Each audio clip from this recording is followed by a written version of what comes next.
Welcome everybody to this special Halloween event. My name is James Vollers, and today I am hosting the set designers and technical crew of the last two mainstage Durham Savoyard Ltd productions of Gilbert and Sullivan's Ruddigore, or The Witch's Curse.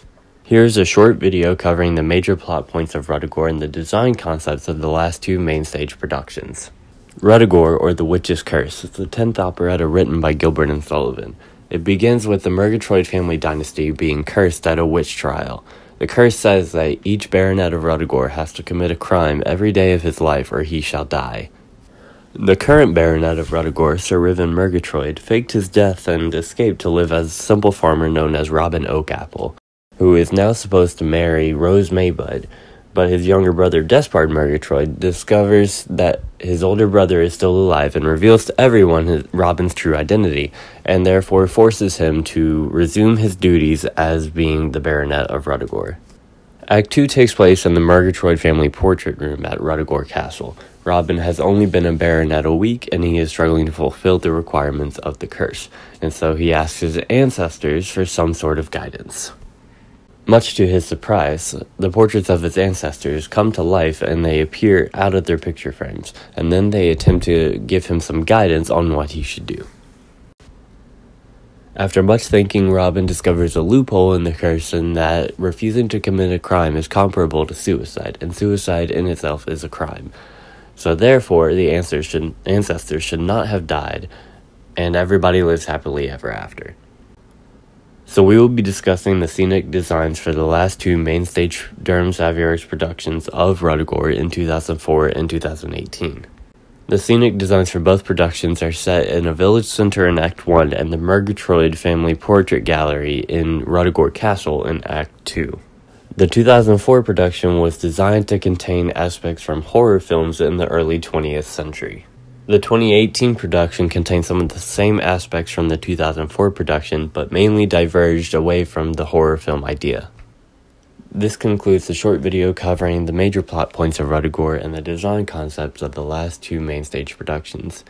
Now, enjoy the discussion. So now that we've been given the context of the show itself, let's go around and introduce ourselves and what our role was for the production. I'll start, and then we'll go in the order of the boxes on my screen. So, hi, my name is James Vollers. I was the set designer for the 2018 production of Ruddigore, the last one that we did. Next is Tony. I'm Tony Alderman. I was actually, for that particular set, I painted all the portraits. So, I've done a lot of the other stuff, but that's where I was. That was in 2004. Yes. A long time ago. Yeah. Okay. Okay. Charles? Hi, I'm Charles Guidry. I was involved in both 2004 and 2018. In 2004, I was a producer, technical director, master carpenter, and master painter. So there was a lot going on then. Tony did the portraits. And in the 2018, I hung around the edges and just sort of helped some with paint colors and textures. Just, whenever they asked, I would help them go through our paints and see what we could do. So that was my involvement in those two shows. All right, HD. Yeah, so HD Welker. I was the paint manager for the 2018 show. It was my first production doing painting of any form for theater at all. So I'm the person who was pestering Charles the entire time going, so how do I make this work with this color? What am I doing for this texture again? So I did the painting for everything but the portraits. And then I also was singing in the chorus for that show as well. And I'm Mark Welker, and I was the head carpenter for the 2018 show, and basically took a lot of the concepts, did the technical drawings and some of the planning, and then tried to make sure that the volunteer crew that we had managed to build the frame so it could be painted and brought on stage. Vanessa. Hi, I'm Vanessa Mills. This was my first production in 2018 with this company, and it was a lot of fun. I joined to paint the portraits, and I'm a scenic artist. I worked in theatre and movies for many years, and paint a lot of murals too. Okay, Richard. Hi, I'm Richard Diedrichsen. Over the years, I have been on stage since '73, but along the way, became a set designer. I'd done a lot of graphics design for the organization for a number of years. Started doing set design, did the design in '04, if memory serves, Charles and Tony.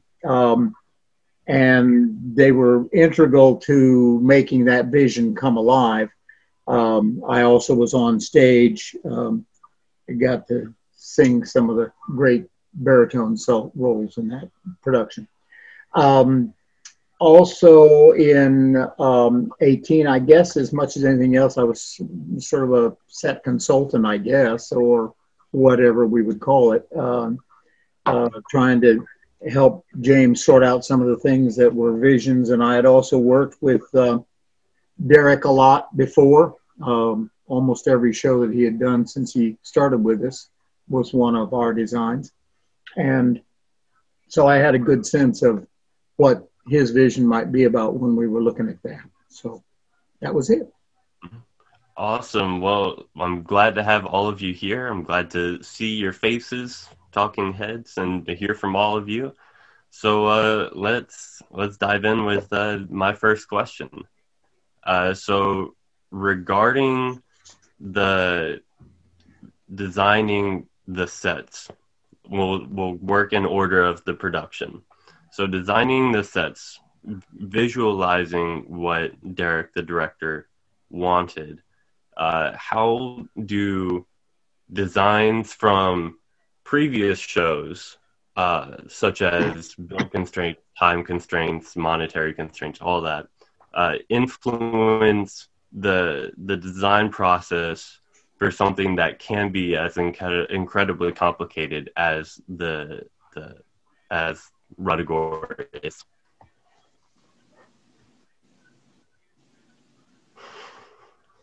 Well, That's on you.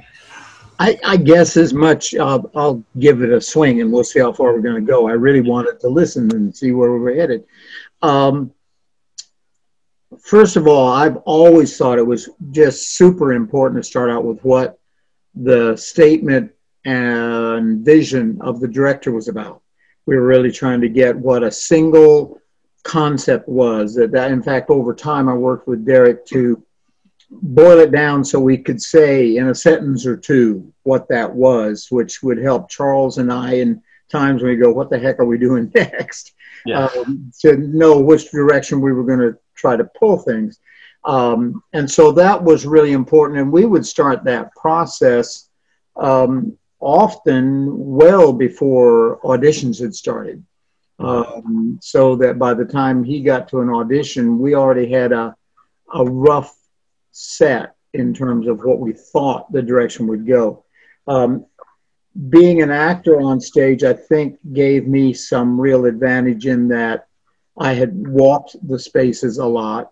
I also knew the kinds of things that would make you a little crazy trying to walk a set. And that's really important, being able to design for that. And again, when you're talking to the director, you get a sense of, well, gee, there's going to be a lot of dancing, or golly, I'm trying to do sort of this chunk and this chunk, because they've already thought that through. And that was just so crucial before we got down to some of the nitty gritty about what would we do specifically. Mm-hmm. Yeah, and I know that when we came around to it again in 2018, you were helping me along with the design process, and we kind of took in what we had done previously in 2004. I know our first meeting with Derek also had Mark and HD as well, and we were all there sort of brainstorming on how we wanted to do this. And yeah, like you said, being on stage, HD and I had both been on stage as well. You had been on stage, so we had gotten experience of what it would be like to be on stage, and we were both planning on being in the show as well. So we kind of took that in mind as we were designing. And those meetings that you have beforehand, being for the technical crew, all the people behind the scenes, those were important to get everybody coordinated on the same page, because all the various designs are related. All the potential deadlines or any kind of obstacles you have are related to everything. Once you get past the initial concepts and then get into the design stage, it's important at some point to get the input on people that will do all the other pieces of implementing the design. So you're sure you come up with something that's doable. That's the important thing. And that gets to be really critical in this one, for example, because we made the decision with in 04 that we weren't going to do the usual kind of morph out of a portrait thing that had happened in lots of different ways. We spent a lot of time looking at other people's designs. You spend some time looking online. You begin to look around at what other productions were about.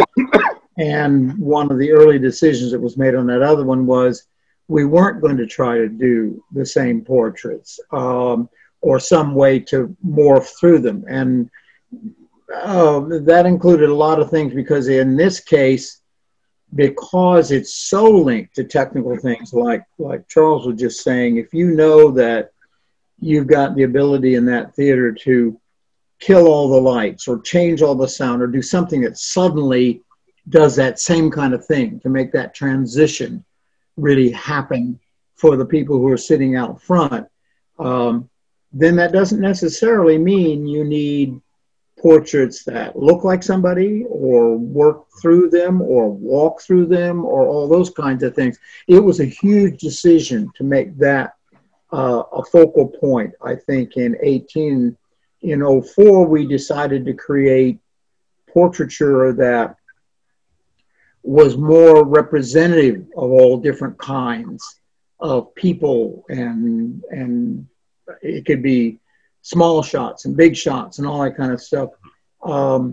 If you're using real live ones, then there's always a sense of, well, who's going to be cast and what's the costumer? Charles is saying, what the tech people, boy, costume is crucial if you're trying to make it so it looks like the same. You're trying to create that illusion of coming to life.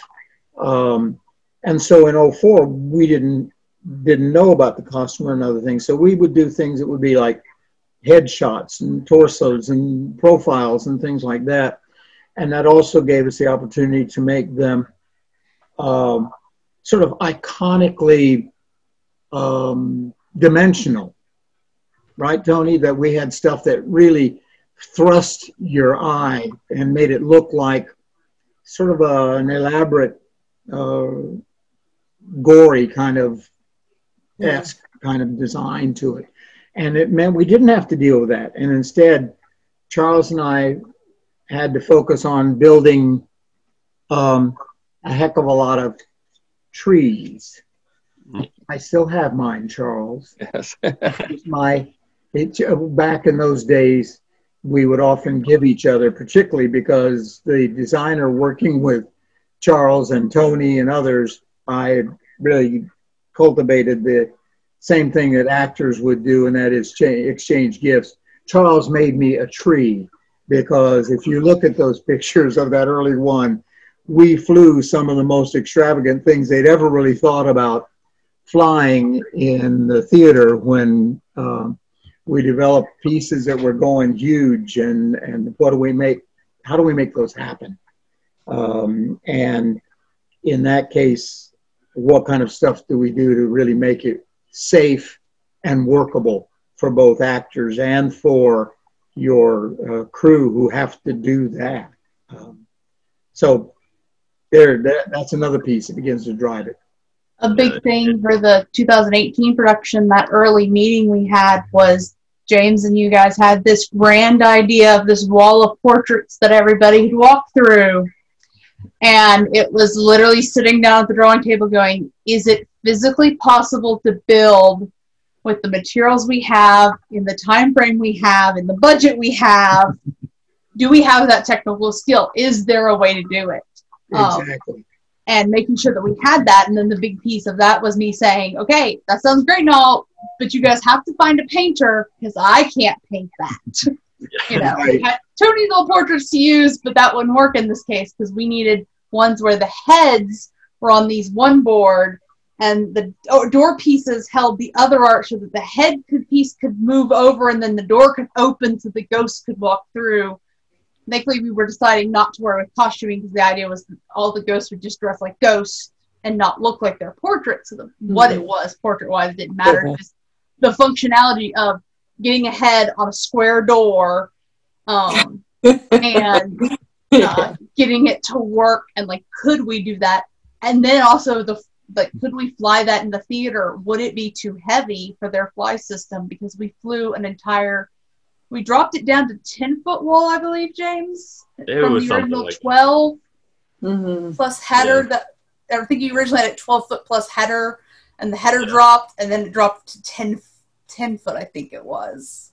Well, fortunately, the Carolina Theater's fly system actually has a 10,000-pound capacity to it. So that was one of the modern updates of the theater. We were still concerned there. Ben actually had to go check with them, and they had to use some all that on one line. Yeah, that's the thing. They could fly that wall before we gave the okay that we were going to go with that set design. And it's a counterweight system, so you had to make sure they were able to load one line. One line with enough weight for it. And was it going to be too deep to go up and stay hidden where the lights were, on what line it needed to be in the theater? So all of that had to be checked into before we ever got around to saying, okay, this is the set design. We're good, James. We can do this. Because there was a lot of those little aspects that hadn't really been tried before. Yeah, and that's a key that particularly at that point that everybody is working hand in glove together because particularly in that Carolina space, so many of those line sets are set so close to lighting instruments that it makes it almost impossible. Charles and I were always sort of battling where are the wires attached to it and how straight are we able to keep it and are we able to guide it past because there's just no clearance anywhere when you start pulling out. Yeah, and the other thing, by the way, you were talking about what happened before. We actually, at that time, still had enough space that we had one or two of the portraits from the show previous to that, previous to the 104. And they were really odd-looking portraits. Yes. That they really were trying, I think, to capture whatever their actors were because there were always one or two of those really old guard coursers say, well, that was my portrait. And you're going, okay. Other than claiming it, I'm not quite sure it's here. And it was one of those things that when we had more storage space, Charles and I'd be moving that stuff around, and there would undoubtedly be some older coursers say, well, you can't get rid of that one. That was mine. Let's put it in your truck and let you take it home. Now we need to hear from Vanessa some more about we've talked a lot about the 04, but we need to see about her conversations and how she developed what she put on the board. Right. Well, yes. Sure. I was just going to bring into our next question, which was talking about the portraits themselves. We touched on them recently in these conversations, but yes, Vanessa and Tony, please explain to us your thought process for actually creating the portraits, because we gave you like the angled portraits in 04, but then a wall of portraits in 18. So, Tony, do you want to go first so it's chronological? I'm probably older, so it works out like that. Actually, what was that? Age before beauty. Yeah. Either way.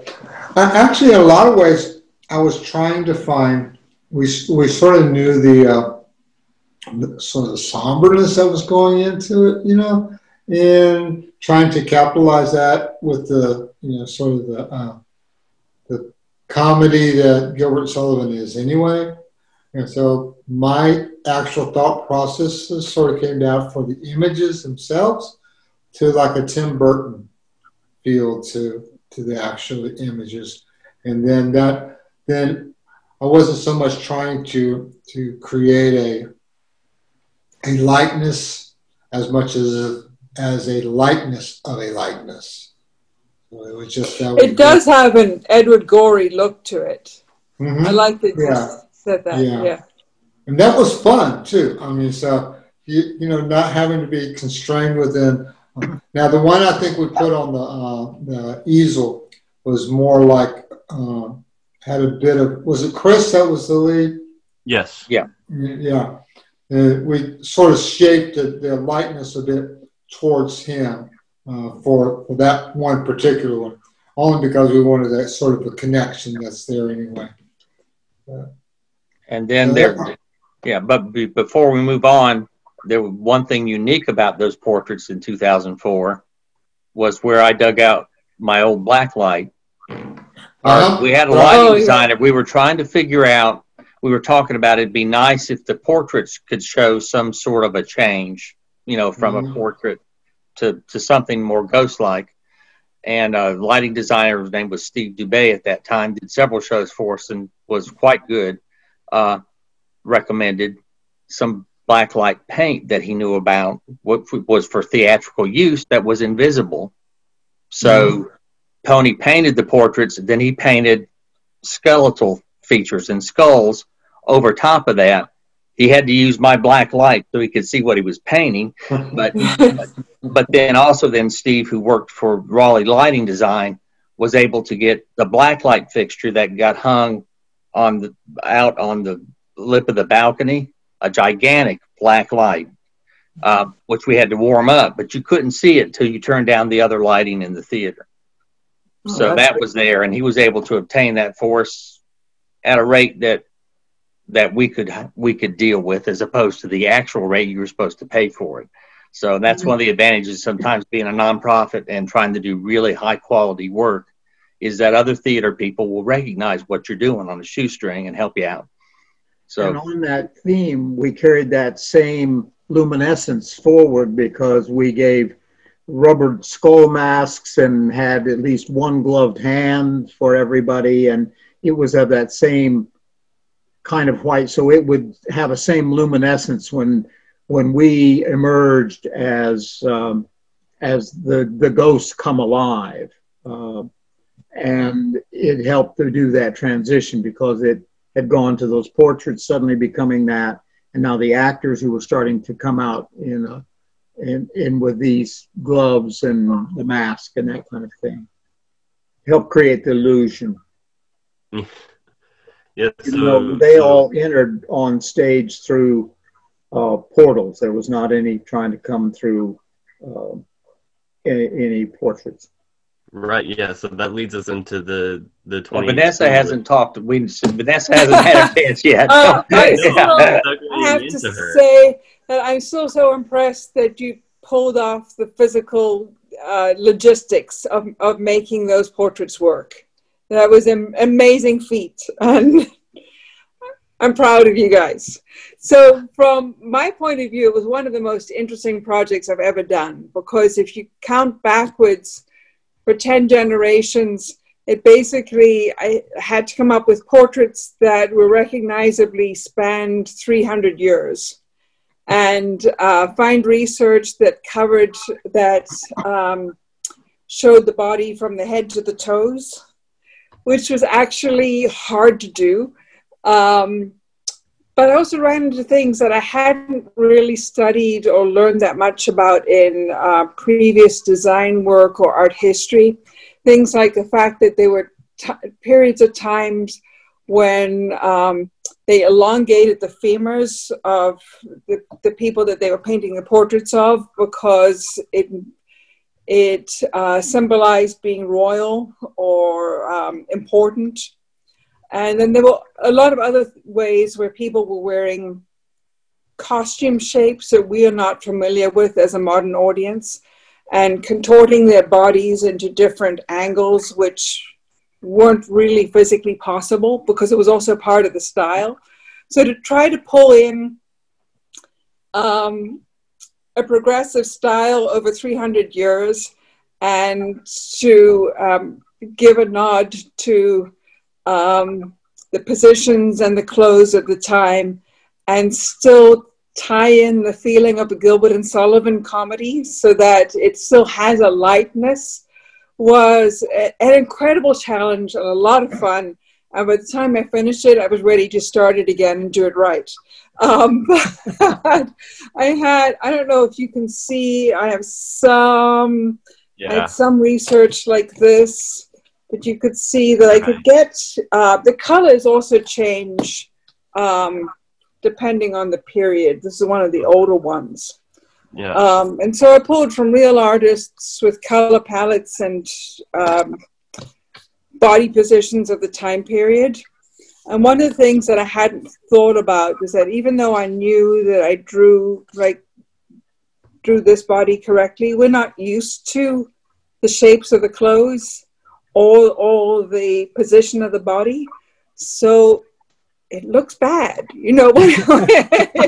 It doesn't look like a real person. So it was really hard to hit that sweet spot and then also bring it into the style of the show. So my follow-up question to that is, like, we had the portrait set up as a doorway. So we had two halves and then the hole for the face. Now, how, comparing to other paintings that I'm sure you've done, how difficult is that to have different levels, because the face was not on level with the two halves? Well, it definitely took longer to make it all fit in well. One of the things that probably gave me the most problem was not so much that the doors opened, but that we had the size of the face to fit a human face. And then we shortened the overall height, which I don't think I pulled off successfully with all of them, because what happened is I was trying to keep the face at the right size, but change the height. So some of them looked peculiarly short. Because really to get the full height of the body, now that it was shorter, meant that it would also be thinner and take up less width. And probably what I should have done was paint a smaller face in the hole, but I was trying to get the face as big as possible. So there was one character that looked a lot like Toulouse-Lautrec, but to my great shame. But well, because we weren't paying attention, like when we started setting up how the wall was going to be built, we didn't have a cast yet. And we had to go into the building of it and get started before. Well, and it wasn't really the cast concern. It was some of the technical sides, like how big could we make it and still be able to move it to the theater. So the whole dream of having it as full size was certainly there from the start. But as we started going through some of the technical details, and it's like, well, what's the height of the band that we'll be able to use to move the stuff? And pretty quickly set the some of the restraints that we had. Yeah, well, we also were setting the height of the face to the height of our actors. So all the heights of all the faces were even for everything, so that all the doors got built the exact same way, because it was the only way we were going to technically be able to make it work, is if every door, construction-wise, was the same, and that we could build frames and jigs and all that. So when it came to casting, like the pictures with people's face in it, looking at the front looked really cool. I just wish we had some pictures behind that showed some of our like 6+ members like crouching over, really funny, to get their face in the hole, or the ones standing up on their tiptoes, like trying to get their face in. Yeah, a majority of us were 6'+", and we like 6 foot even. So all of us were crouching down, trying to sing. Trying to sing. So yeah, the whole placement was one of those great debates. Like, it'd been great if we could have done like some different heights, and that would have worked great with the paintings all. But construction wise, we just didn't have the time frame to do something like that. Right. So I'm also really impressed that the face doors slid open every time. Yeah. Because to me, running the show, that would be a nightmare that I'd be afraid of. Well, we went through that in the warehouse. Made a number of adjustments. I think I got my costume stuck in my sliding door once during a performance, but I managed to get it out before the lights came back up. But there was also a rubber mallet that went through backstage prior to each performance, making sure that things were lined up just right at intermission. So they flew the wall in, and then they'd go around with this rubber mallet and test the door. And if it wasn't doing it just right, they'd tap on the joints to get the joints to line up just a teeny bit better before the Act 2 would start, so that all of those doors would open for Act 2. So. Right. So that this leads to my question about building. We're now in the building part of it. So this is a 3-part question. How do you go about creating the schedule for building these sets? And then how does it change if you're ahead of schedule or if you're behind schedule? And then in the case of this show and the sets that we've done for the past 2 productions, which set pieces take higher priority over others? Well, did everybody whose work on these sets laugh as loud as I did when it said, "What do you do with extra time?" Patience didn't happen this year. Patience was 3 days ahead of schedule. But I guess kind of getting back to the question, timing on this one, the 2018 show was definitely a challenge because we had that grand idea of the wall with the doors that you could walk through, and the first question was, is that even feasible? You know, can we build it? So I remember the first build day, it was, I think, James, I pulled you aside and it's like, here's the technical drawing and we're going to build this and we're going to test it. And we're going to hope that it works. Because if it didn't, knowing some of the other technical challenges that we had, I think Vanessa had early on stated she wanted canvas to be able to work with. So figuring out how to build the doors and accommodating that and finding out, because painting, of course, takes a long time, especially with the detail and quality she was putting into it. What timeline we needed doors done to hand over to Vanessa. So, we had set, once we had the dummy door done and we were like, hey, this can work, then we set, a rigor, okay, we don't care about the other rest of the set. There are so many pieces that might get cut. We want this wall of doors. So there was this number of doors have to be built this far on this Saturday before we go home. The rest of it be damned. Yeah. So unlike some of the other shows that we've worked on, really the schedule for what was being built and what order that it needed to be built in was kind of being scribbled on the back of a notebook after the first day, and we had that successful prototype built. Then we kind of went back and started putting in more of the details of, okay, we can add in the features. I think I had a lot of hesitation on the French door opening at the beginning because, again, we were building 10 portrait frames, between the wall and a couple of independent pieces. So could we do this? How could we do this?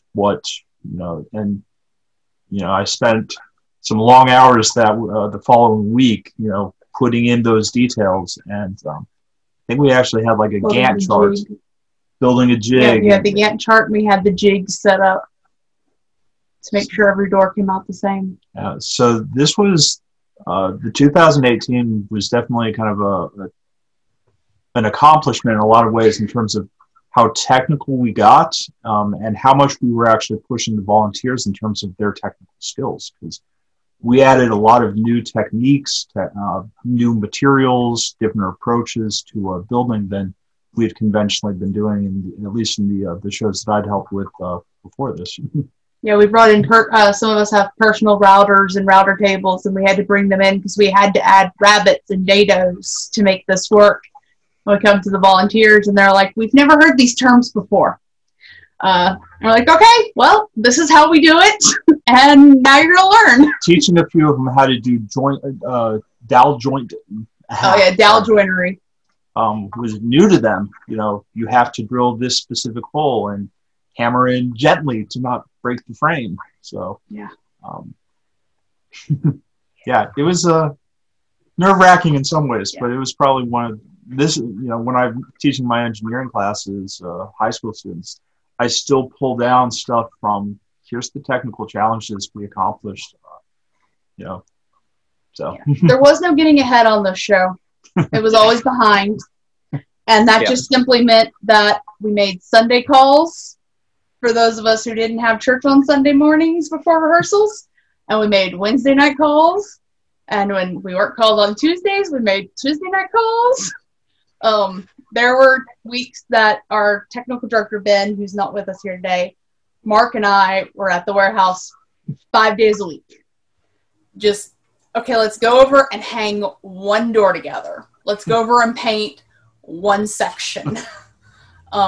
We got an hour before dinner. Let's all meet up at the warehouse real fast, and the 3 or 4 of us can do this tiny amount because every little bit counted on this set. Because normally we build a set in, 10 to 12 Saturdays? Yeah. So 10 to 12 8-hour days. That was definitely time-wise pushing it for this one. Yeah. We say that's normal, but Charles and I would often put in a lot of extra hours that we never really got. You guys actually figured out a way to call people or work. You had each other to work with. Charles and I often had each other to work with, and oftentimes Tony would be doing something wherever he was for his piece at the same time. And I think that drives a lot of, James, when you're saying what things do you keep in and what things do you keep out. In this case, you had a huge amount of it that would have to stay in because it was the core of the second act and needed to be there as the backdrop for the first. Whereas in some other cases, you'll decide that piece just doesn't need the same amount, or unfortunately, you just run out of time. You're not able to fully develop, as Charles knew well about how to help us really make a set pop with paint and other things. And we just flat run out of time, or if the weather turns bad and you had unheated space, you come back in a few days later and you still got damp paint, and you go, this isn't happening. We can't put another layer on it.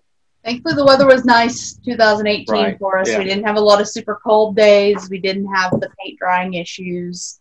But we all keep talking about the doors. One of the other challenges that wasn't as obvious are the railings in that Act 1 versus Act 2, because they share the same connection points on the same platforms, and they're completely different styles. And we ended up having one previous head carpenter assigned, and it was his baby, and that's all he did the entire volunteer time was figure out the technical challenge of how to make a set of railing that was completely secure and safe, because technically they're there for a safety feature as well as how they look, because the platforms were so high. Yeah, I helped him build some of those when he was done. Once he got going. There was always somebody assigned with him, but that was his baby. Now probably go do your railings. That's all you're doing this week. All you're doing every week. Because in 2004, part of the challenge was that, again, you still have these scheduling problems or scheduling issues because of the skill set of your work crew on any given day varies, and of course the availability. I generally, and I don't think I did 14 or 15 of these shows as the master carpenter and technical director, and I generally counted the last 2 weeks before you moved into the theater that I was going to potentially be there every day. On some shows, I was literally there every single day for 2 weeks. But this Ruddigore production was the grand scale of everything. Everything was large and had the same process of a standard back platform that had to be completely transformed from one one act to the other. So we had things to fly. We had gigantic trees, really one tree that went from the deck all the way up and disappeared past the lights, and had overhanging branches that went all the way across. So that was a challenge to figure out how to hang and balance, because it was by nature, it was on one side, then it had branches all the way out here. So it was a very unbalanced piece weight wise. But then there was trees on the platform in Act One. You were in the village scene, sort of the village square kind of notion is where you were on that. And then in Act Two, you were inside the castle. So everything had to come off of that platform, and then we had to drop in walls, and we had to drop a door that would open and close, a large door, so people could come and go. So that's what when you were talking about the rubber mallet kind of a thing. When that flew in, we had to figure out how we could quickly peg it so it wouldn't vibrate, and so that it would be, and it was also drawn in a perspective. So it wasn't a square thing, and it was a round door, but it was, odd, and the one side open. So we had to figure out how to make sure it pegged so that it would not only open, but then it would close back and stay closed. So that was quite a challenge, along with flying the trees coming out, the portraits coming in, and everything was very large on that particular set. And there was a lot of flying. We flew on a lot of lines. So the planning for that, again, you get to the planning was just like you said, the doors are the most important. We had a number of things. The trees were a complete separate project from everything else because they just sat somewhere. But the main platform, you had to figure out how to change the paint, the coatings, a number of false panels that you would take off after Act One, so you'd have Act Two underneath, and then fly in the door and the walls and the other things. So it was a matter of everything was so connected on that, it was hard to say, this is the most important, do this first, other than the base platform, the long platform, that everything sort of, how things were set on the stage, how things were attached or not attached. So once you got that in, the rest of it was pretty much all equal. What you had to worry about too when building is, we've mentioned painting a little bit, and I'm sure we'll talk about that a little bit more, but is that things that have to be painted, sometimes the construction is simple, but the painting is complex. So you need to do the simple construction to give the painting time to happen, since you can't rush painting. The paint dries when it dries. So, so that was a challenge on that one too, because there were so many surfaces to paint, along with having a limited workspace where we were, which was actually more limited than what we currently have when it come down to those things, and having to, where we're at now, the current warehouse space is very limited also. We work out in the aisles. We did that in the other building where we were, but the aisles weren't as big. It wasn't as free. And so it was harder to get everything back into the space, especially if you've been painting. You can't just stack stuff up when the paint's not dry. You have to come up with these schemes of all kinds of ways to layer things, which was also happened in our current space where they paint, and then you have to layer things so they can dry before you come in next time. So it was a very large set. I think that was the main thing, is that the scale of things, it was surprising how large a lot of those pieces were. And when we literally filled that from the deck all the way up past the borders, there were set pieces that ran in that one. As he said, it went all the way from side to side, from left to right. It was that broad across. And all of that came somewhat under some real scrutiny when you're actually designing it, in part because there's not such a complete line set that will begin to carry what Charles was talking about. So there are some staggered spaces in there. So you're trying to do that and leave enough pathway for actors to come back and forth. And so you're modifying some of that design when you first get started, even for it to get to the stage where you're worrying about, can we put it on there? And, oh, by the way, is it going to hit a light set on the way in or the way out? Mm-hmm. Yeah, so that brings me to when we move into the theater. So when we move into the theater, what So we take an amount of precautions with the set, transporting it in the van to the theater, and then once we unload it and put it all together, we kind of take stock of how it transported and all that. But with this show specifically, we have the addition of the portraits. So what kind of precautions do we take when we move the stuff from the warehouse to the theater? And then what sort of touch-ups or inspections do we do once we're in the theater, especially with the portraits being an added component? Well, that's a standard issue with any kind of a set, because even, obviously some pieces are more critical than others, but you've always got texture and paint surfaces that you have to protect overall. So part of that planning is putting together paint and materials and things to bring with you so you can do some minor repairs and do some painting touch-up if you have to, and decide, basically you protect those things. And anything that is delicate that's going to be flown, you try to fly first to get it completely out of the build space and out of the way so that it's safe up there in the air. But other than that, this is just standard. If you've got to move a set, that's part of the design process too, is it's been designed to be moved. Sometimes it's painted to be moved. You have to change your paint process because you realize you're just not going to be able to pull this off without too much damage. So it's just a matter of having a plan when you get to the theater.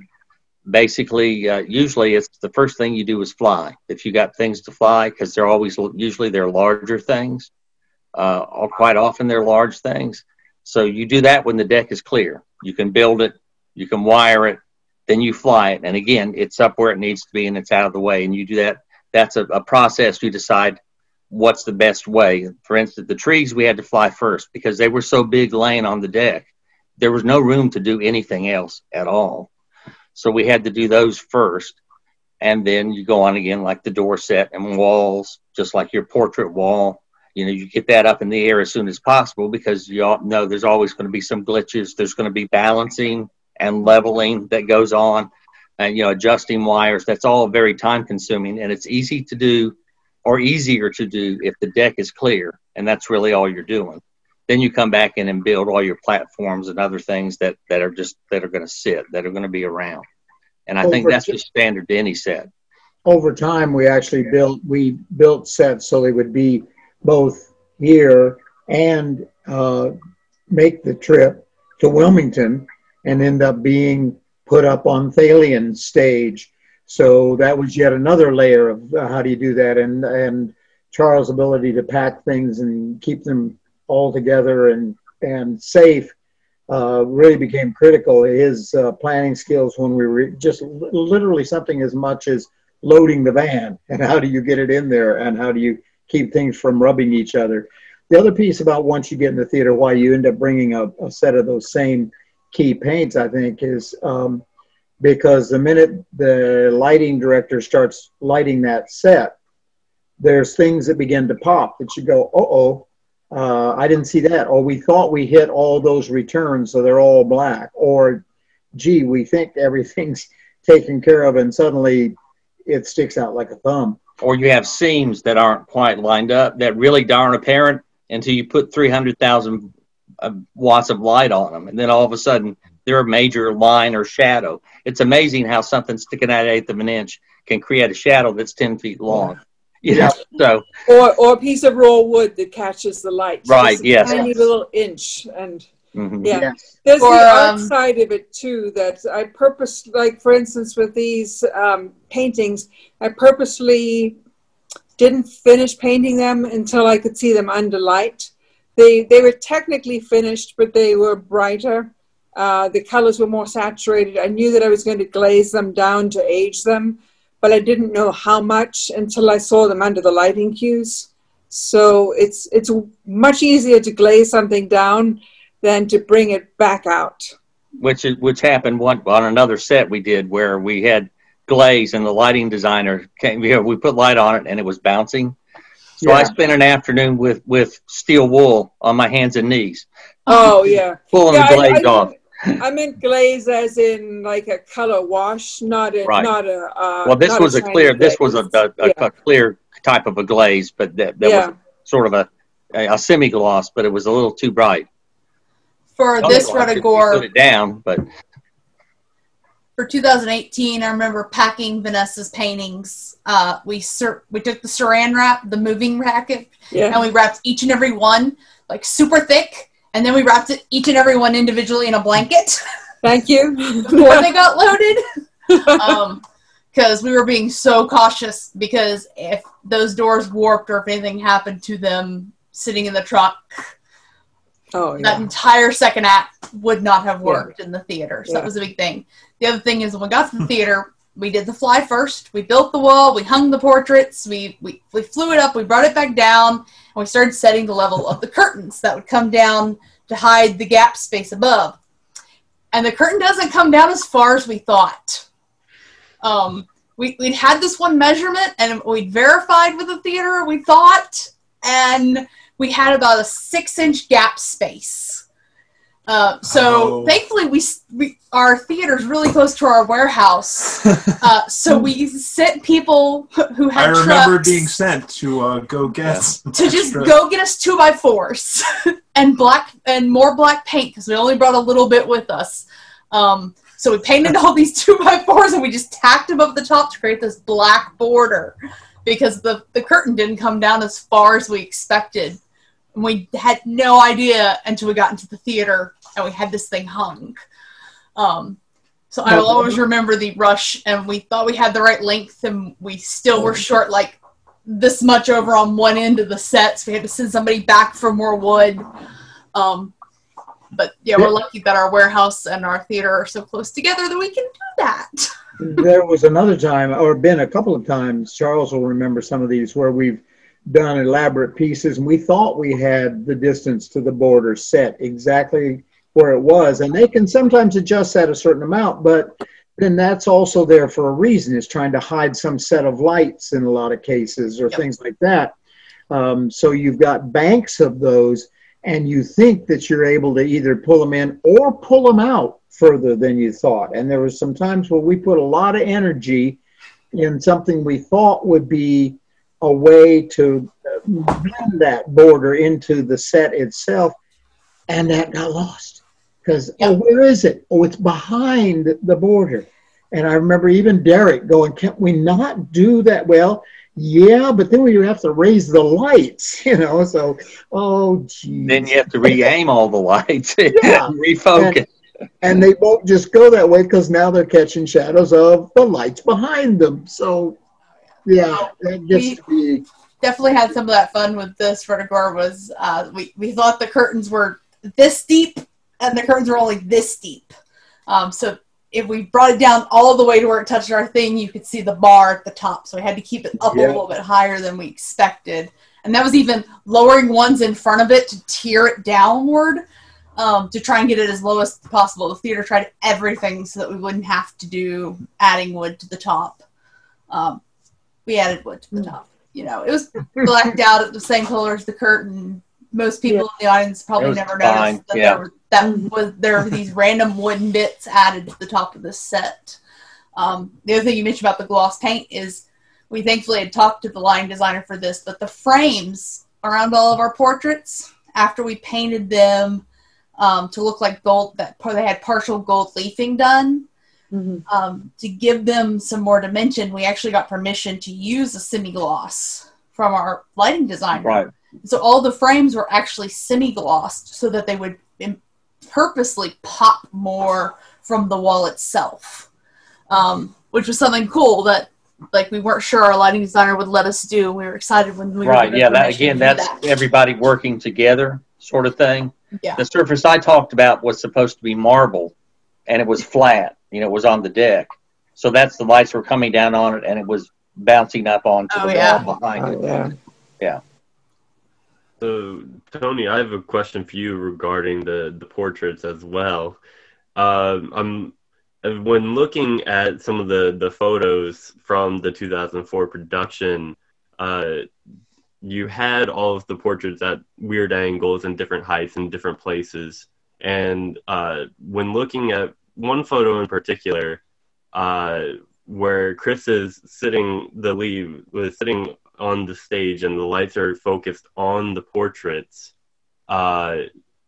did you have to go, once you moved into the theater and you got to see all the lights on the portraits and then being in different spots, did you have to go in and mess with any of them, considering that they were in different spots and different lighting conditions? No, no, not really. At that point, my work is done. Honestly, that the lighting designer takes over, and the people that are the directors and all that, because there's fine tuning and turning of the portraits so that they'll catch light a little bit differently. And honestly, I think Richard's eye is probably about the best I know for seeing that. And now there were times that he's called me and said, we do something a little here or there and stuff. But nah. Once you guys get it in in the theater, I think in the years that I've done it, I've maybe gone back and touched up one or two things. Period. I just get to enjoy looking at everything after that. Well, now the portraits, what you're talking about, we did adjust them because they were all at different heights. Mm-hmm. Now, for the most part, only a couple. One that was on a wall, the one that was on the easel, they were painted. They weren't square. They didn't have square corners. So you got an illusion sometimes that maybe you looked like it was on an angle. But we moved those around. So for the scene that you're talking about, where basically the theater blacked out, we had focused and aimed individual lighting instruments for each portrait. So that took work, getting the aim so that you wouldn't get any kind of reflection or brightness that was uneven or made the image muddled. So that was a matter of your gels and the level of your lighting. So that took some time when we started doing lighting and focusing. That took up a lot of time to make that work. But see, I'm just glad that at that point, right, what I'm having to do is done, and you guys have to go through all the tediousness of having to direct those lights and everything, and I just get to see the end result. All righty. Well, that was all the questions that I had. So I wanted to thank all of you for joining me. It's great to see and hear from all of you. I haven't seen some of you in years and years plus. Some of you I saw earlier this week or today. But yeah, thank you all for coming. Thanks to the people watching this, and we wish everyone a happy Halloween.